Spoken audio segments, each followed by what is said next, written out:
அப்படின்னா, நம்ம உடல்ல நோய்கள் வர்றதுக்கு முக்கியமான காரணமா இருக்கிறது, பிளட்ல நெறைய டாக்ஸின்ஸ் இருக்கிறது தான். இப்ப அதெல்லாம் நம்ம ஃபாலோ பண்ணும்போது, ஈஸியா நம்ம உடல்ல ரத்தத்துல இருக்கக்கூடிய கழிவுகள் வெளியேறும். ரத்தத்துல இருக்கக்கூடிய டாக்ஸின்ஸ் வெளியேறிச்சுன்னா, என்னென்ன நம்ம உடல்ல மாற்றங்கள் நடக்கும் அப்படின்னு கேட்டீங்கன்னா, இதுல முக்கியமாக வாரத்திற்கு 1 நாள் விட்டு 1 நாள் இத எடுத்துக்கோங்க. 3 நாள் 3 ஜூஸ் என்னென்ன எடுக்கலாம். தொடர்ந்து நம்ம இத எடுக்கும்போது, உங்களுக்கு ஸ்கின்ல வந்து ஒரு சருமம் பொலிவாக இருக்கிறது தெரியும். ஒரு 4 வாரங்கள் இத ஃபாலோ பண்ணிட்டே வாங்க. இந்த 3 நாள் இந்த 3 ஜூஸோட. Welcome to Nitya's Varam, where ancient Siddha tradition meets modern healing. Experience the difference. வரம் நேயர்களுக்கு வணக்கம். நான் டாக்டர் நித்யா, சித்தா பிசிஷியன். இந்த பதிவில் நம்ம எதை பற்றி பார்க்க போகிறோம் அப்படின்னா, நம்ம உடலில் நோய்கள் வர்றதுக்கு முக்கியமான காரணமாக இருக்கிறது பிளட்ல நிறைய டாக்ஸின்ஸ் இருக்கிறது தான். இதனால தான் சித்தர்கள் நம்ம ஆரோக்கியமாக வாழ்வதற்கு உடலில் இருக்கக்கூடிய அந்த நச்சு கழிவுகளை வெளியேற்ற எந்த மாதிரியான நம்ம வந்து மூலிகைகள் எடுக்கணும், லைஃப் ஸ்டைலில் என்னென்ன ஃபாலோ பண்ணணும், அது எல்லாமே சொல்கிறாங்க. இப்போ அதெல்லாம் நம்ம ஃபாலோ பண்ணும்போது ஈஸியாக நம்ம உடலில் ரத்தத்தில் இருக்கக்கூடிய கழிவுகள் வெளியேறும். ரத்தத்தில் இருக்கக்கூடிய டாக்ஸின்ஸ் வெளியேறிச்சுன்னா என்னென்ன நம்ம உடலில் மாற்றங்கள் நடக்கும் அப்படின்னு கேட்டிங்கன்னா, ஹேர் ஃபால் முதல்ல நிறைய பேருக்கு காரணமே தெரியாமல் ஒரு தலைமுடி உதிர்தல் இருந்துக்கிட்டே இருக்கும். ஹேர் ஃபால் நமக்கு நல்லாவே குறைய ஆரம்பிக்குங்க. அதிகமான தலைமுடி உதிர்வு எனக்கு இருக்குது அப்படின்னு நீங்கள் ஃபீல் பண்ணுறீங்கன்னா, உங்கள் ரத்தத்தில் இருக்கக்கூடிய கழிவுகள் ஒரு காரணமாக இருக்கலாம். அப்போது நம்ம ரத்தத்தில் இருக்கக்கூடிய கழிவுகள் வெளியேறதுக்கு என்னென்ன வழிமுறைன்றதை இந்த பதிவில் பார்க்கலாம். ஹேர் ஃபால் நமக்கு குறைய ஆரம்பிக்கும். நம்ம ஸ்கின் டோன் வந்து நல்லாவே இன்க்ரீஸ் ஆகுங்க. நிறைய பேர் சொல்கிறது என்னென்னா, நான் நல்லா ஃபேராக தாங்க இருந்தேன், இப்போது ஒரு கருப்பாக ஒரு லேயர் என் மேலே உடம்பு முழுவதும் படிஞ்ச மாதிரி ஆயிடுச்சு, அதுவும் ஸ்பெஷலாக முகமும் கழுத்து மட்டும் கருப்பாக இருக்குது. இந்த கம்ப்ளைண்ட் நிறைய பேர் சொல்கிறீங்க. ஆண்களும் நிறைய பேர் சொல்கிறீங்க, பெண்களும் சொல்கிறீங்க. அது எப்படிங்க உடலில் ஒரு கலரில் எனக்கு வந்து ஸ்கின் டோன் ஃபேராக நான் நல்லா இருந்தேன், பட் இப்போ கொஞ்சம் டல் ஆகிடுச்சு, அதுலேயும் முகமும் கழுத்தும் நல்லாவே கருப்பாயிடுச்சு. அதுக்கான காரணங்கள் நிறையவே இருக்குங்க. அதில் ஒன்று தான் நம்மளுடைய ரத்தத்தில் நிறைய கழிவுகள் இருந்தால் அந்த மாதிரி ஆகும். இல்லை உங்களுக்கு அதிக வியர்வை, ஒருத்தவங்களுக்கு தலை மற்றும் கழுத்து பகுதியில் அதிக வியர்வை இருந்தாலோ, ஹார்மோன் இம்பேலன்ஸ் இருந்தாலோ, தைராய்டு சம்மந்தப்பட்ட பிரச்சனைகள், இர்ரெகுலர் பீரியட்ஸ் இந்த மாதிரி இருந்தாலும் என்ன ஆகுதுன்னா, முகமும் கழுத்தும் அதிகமான ஒரு கருமை நிறத்தில் சேஞ்ச் ஆகிற மாதிரி இருக்கும். ஸோ இப்போ அந்த உடலில் இருக்கக்கூடிய அந்த கழிவுகள் வெளியேறணும், ரத்தம் சுத்தமாகணும் அப்படின்னா என்னென்ன வழிமுறைகள்னு பார்க்கலாம். முக்கியமாக குடல் பகுதியும் இதில் சுத்தமாக ஆரம்பிச்சிடும். அப்போ உடலை நல்லா கிளென்ஸ் பண்ண ஆரம்பிச்சிட்டிங்கன்னா உங்கள் சருமம், முகம் நல்லாவே பொலிவாக இருக்கிறத நீங்கள் பார்க்க முடியும். சரி, இதில் வேறு என்னென்ன வழிமுறைகள் நம்ம வந்து ஃபாலோ பண்ணலாம், நம்ம ரத்தத்தில் இருக்கக்கூடிய கழிவுகள் வெளியேற என்ன செய்யலான்றதை பார்க்கலாம். ஸோ இதில் முக்கியமாக வாரத்திற்கு 1 நாள் விட்டு 1 நாள் இதை எடுத்துக்கோங்க. 3 நாள் 3 ஜூஸ் என்னென்ன எடுக்கலாம். இது கூட நம்ம சித்த மருத்துவத்தில் இருக்கக்கூடிய மருந்துகள் நம்ம எது தினந்தோறும் ஃபாலோ பண்ணலான்றதை பார்க்கலாம். ஸோ முதல்ல நம்ம எடுக்கக்கூடியது, நம்ம ரத்தத்தில் இருக்கக்கூடிய டாக்ஸின்ஸ் நல்லா குறையணும். காலையில் எம்டி ஸ்டொமக்கில் நம்ம குடிக்கக்கூடிய ஒரு விஷயமாக நம்ம என்ன எடுக்கலாம் அப்படின்னு நான் சொல்கிறேன். ஸோ முதல்ல நம்ம எடுக்கக்கூடியது வெள்ளை பூசணி சாறு. இந்த வெள்ளை பூசணி சாறு அப்படின்னு சொல்கிறது உடலில் இருக்கக்கூடிய அதிகமான உஷ்ணத்தை நல்லாவே நமக்கு குறைச்சி கொடுக்கும். ஸோ உஷ்ணம் நல்லா குறையும். ஸோ உடலில் தேவையில்லாத கழிவுகள் இருக்கா, அது நமக்கு வெளியேற ஆரம்பிக்கும். ஸோ கொஞ்சம் கொஞ்சமாக உடல் நல்ல இம்ப்ரூவ்மெண்ட் வரணும். ஸோ முகத்தில் நமக்கு இருக்கக்கூடிய அந்த சின்ன சின்ன கரும்புள்ளிகள் எல்லாமே நமக்கு மறையணும்னா நீங்கள் வெள்ளை பூசணி தாராளமாக எடுத்துக்கலாம்.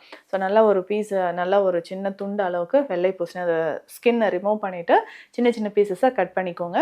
ஒரு கைப்பிடி அளவு கொத்தமல்லி இலைகள் இதனோட சேர்க்கணும். இதில் ஒரு 1/4 டீஸ்பூன் அளவுக்கு மஞ்சள் பொடி, 1/4 டீஸ்பூன் அளவுக்கு சீரகம் சேர்த்துக்கோங்க. ஸோ சேர்த்து இதை நல்லா நம்ம அரைச்சி எடுத்துக்கணும், ஜூஸாக எடுத்துக்கணும். ஒரு 300 ml எடுத்துக்கோங்க. 300 ml அளவுக்கு வெள்ளை பூசணி சாறு ஒரு 300 ml அளவுக்கு எடுத்துகிட்டு இதை ஃபில்டர் பண்ணிவிட்டு காலையிலே எம்டி ஸ்டொமக்கில் குடிக்கணும். இது பெஸ்ட் பிளட் பியூரிஃபையர். ரொம்ப நாளாக கிட்னி ஸ்டோன் இருக்கா, கவலையே வேண்டாம், இந்த வெள்ளை பூசணி சாறு எடுக்கலாம். உடல் உஷ்ணமாக இருக்குது, ரத்தத்தில் நிறைய டாக்ஸின்ஸ் இருக்குது, சருமத்தில் அரிப்பு ஏற்படுது அப்படின்னா இந்த மாதிரியான சரும பிரச்சனைகளுக்குமே இந்த வெள்ளை பூசணி சாறு நமக்கு ரொம்ப ரொம்ப முக்கியமானதுங்க. தாராளமாக இதை நீங்கள் எடுத்துக்கலாம். சரி, அடுத்து 2வது ஜூஸ் என்ன? ஒரு நாள் இது குடிக்கிறீங்க, அடுத்து ஒரு நாள் கேப் விட்டுருங்க, அடுத்தது 3வது நாள் குடிக்கக்கூடிய ஒரு ஜூஸ் என்ன? 2வது முக்கியமான ஒரு ஜூஸ். இதை நீங்கள் குடிக்கும்போதும் உடல்ல இருக்கக்கூடிய கழிவுகள் நமக்கு நல்லாவே வெளியேறும். ஒரு முழு நெல்லிக்காய் எடுத்துக்கோங்க. ஸோ முழு நெல்லிக்காய் அப்படின்னு சொல்றது பெஸ்ட் பிளட் பியூரிஃபையர். தினம்தோறும் நெல்லிக்காய் சாறு குடிக்கிறவங்களும் இருக்கீங்க. இந்த மாதிரி நெல்லிக்காய் சாறு நீங்கள் ரெடி பண்ணி குடிச்சு பாருங்க. நம்ம உடல்ல இருக்கக்கூடிய கழிவுகள் வெளியேற ஆரம்பிக்கும். இரத்த நாளங்களில் இருக்கக்கூடிய அடைப்பு வெளியேறும். ரத்தத்தில் இருக்கக்கூடிய கழிவுகள் நமக்கு வெளியேற ஆரம்பிக்கும். ஒரு முழு நெல்லிக்காய்.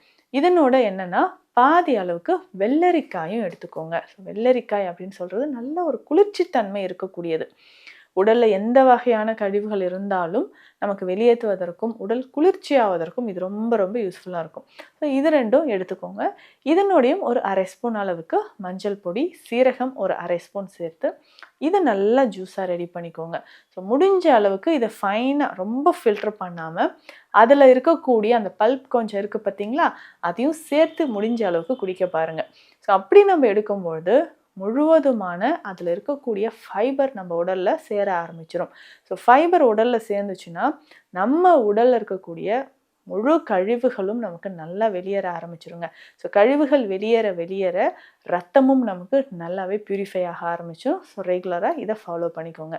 3வது முக்கியமான ஜூஸ், நம்ம ரத்தத்தில் இருக்கக்கூடிய கழிவுகளை வெளியேற்றுவதற்கு 3வது முக்கியமான ஜூஸ் என்னென்னா பாதி அளவு பீட்ரூட் எடுத்துக்கோங்க. ஒரு சின்ன துண்டு அளவு வாழைத்தண்டு. இது 2மே சேர்த்து நீங்கள் ஜூஸாக எடுக்கணும். ஸோ பீட்ரூட் அப்படின்னு சொல்லவே பல நோய்களுக்கு நமக்கு நல்ல ஒரு சொல்யூஷன் தரக்கூடிய ஒரு விஷயமாக தான் இருக்கும். ஸோ பீட்ரூட் நீங்கள் எடுத்துக்கோங்க. நம்ம உடலில் இருக்கக்கூடிய கழிவுகள் வெளியேறுவதற்கும், முக்கியமாக குடல் பகுதியில் கழிவுகள் வெளியேறவும், ரத்தத்தில் இருக்கக்கூடிய டாக்ஸின்ஸ் நமக்கு வெளியேறவும் பீட்ரூட் ரொம்ப ரொம்ப யூஸ்ஃபுல்லாக இருக்கும். ஸோ பாதி அளவுக்கு பீட்ரூட் எடுத்துக்கோங்க. ஒரு சின்ன துண்டு அளவுக்கு நீங்கள் வாழைத்தண்டு எடுத்துக்கோங்க. ஸோ இது 2மே நல்லா மிக்ஸ் பண்ணிவிட்டு மிக்சியில் அரைச்சிக்கோங்க. ஸோ இதனோட நம்ம வேறு என்ன சேர்க்கலாம் அப்படின்னு கேட்டிங்கன்னா சீரகம் மட்டும் சேர்த்தா கூட போதும். ஸோ இதை அரைச்சி ஃபில்டர் பண்ணிக்கிறோம். நம்ம சொன்ன மாதிரி ஒரு 400 ml அளவுக்கு காலையில் எம்டி ஸ்டொமக்கில் இந்த 3வது ஜூஸ். ஸோ அப்போது வாரத்துக்கு 3 நாள் இந்த 3 ஜூஸ் ஒரு நாளும் நம்ம குடிச்சிக்கிட்டே வரணும். ஸோ இந்த பீட்ரூட் எடுக்கும்பொழுது நிறைய பேருக்கு பார்த்திங்கன்னா இந்த அல்சர் பிரச்சனை இருக்கிறது, ரத்தத்தில் ஹீமோகுளோபின் லெவல் குறைவாக இருக்கிறது, இது எல்லாமே நமக்கு சரியாக ஆரம்பிச்சிடும். ஸோ இதற்கு அடுத்ததாக ரத்தம் நமக்கு சுத்தமாகணும்னா தினம்தோறும் நம்ம ஃபாலோ பண்ணக்கூடிய விஷயம் என்னென்னா தாண்டிக்காய். நைட்டு மட்டும் இதை பயன்படுத்திக்கிட்டே வாங்களேன், ரத்தம் குடல் எல்லாமே நமக்கு சுத்தமாக ஆரம்பிக்கும். ஸோ தாண்டிக்காய் பொடி மட்டும் எடுத்துக்கோங்க. ஒரு 1/2 டீஸ்பூன் அளவுக்கு தாண்டிக்காய் பொடி எடுக்கணும். இது ஒரு 1/2 கிளாஸ் வெந்நீரில் கலந்து இரவு தினம்தோறும் நீங்கள் குடிச்சிட்டே வாங்க. நாட்பட்டு இருக்கக்கூடிய மலச்சிக்கல் நமக்கு சரியாகும். ரத்தத்தில் இருக்கக்கூடிய கழிவுகள் நமக்கு வெளியேற ஆரம்பிக்கும். ஸோ தொடர்ந்து நம்ம இதை எடுக்கும்பொழுது உங்களுக்கு ஸ்கின்ல ஒரு சருமம் பொலிவாக இருக்கிறது தெரியும். ஒரு 4 வாரங்கள் இதை ஃபாலோ பண்ணிகிட்டே வாங்க. இந்த 3 நாள் இந்த 3 ஜூஸோட தினம்தோறும் இரவு தாண்டிக்காய் பொடி நம்ம பயன்படுத்தும்போது ரத்தத்தில் இருக்கக்கூடிய கழிவுகள் நமக்கு வெளியேற ஆரம்பிக்கும். ஸோ மேலும் உங்கள் உடல் நல பிரச்சனைகளுக்கு சித்த மருத்துவ ஆலோசனைகள் தேவைப்பட்டால் ஸ்க்ரீனில் இருக்கிற நம்பருக்கு கால் பண்ணுங்கள். நன்றி. Welcome to Nitya's Varam, where ancient Siddha tradition meets modern healing. Experience the difference.